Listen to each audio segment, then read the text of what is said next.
धन्यवाद धन्यवाद धन्यवाद।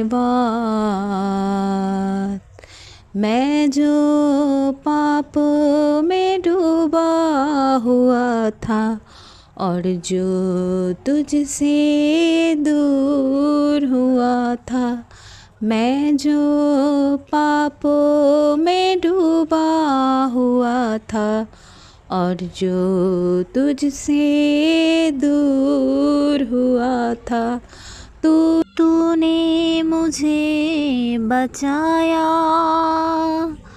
अपने राह पर चलाया। मैं धन्यवाद करता रहूँगा, यीशु धन्यवाद करता रहूँगा। धन्यवाद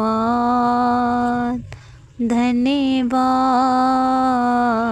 धन्यवाद ধন্যবাদ। সবাইকে জয় যিশু, হালেলুয়া। এবার একটা বাক্য পড়ি প্রভু যিশুর নামে। গীত সংহিতা 113 অধ্যায় 6 পদ ও 7 পদ। তিনি অবনত হইয়া দৃষ্টিপাত করেন আকাশে ও পৃথিবীতে। তিনি ধূলি হইতে দীনহীনকে তুলেন, ষাঁড়ের ঢিবি হইতে দরিদ্রকে উঠান, যেন তিনি তাহাকে বসাইয়া দেন কুলীনদের সঙ্গে, আপন প্রজাদেরই কুলীনদের সঙ্গে।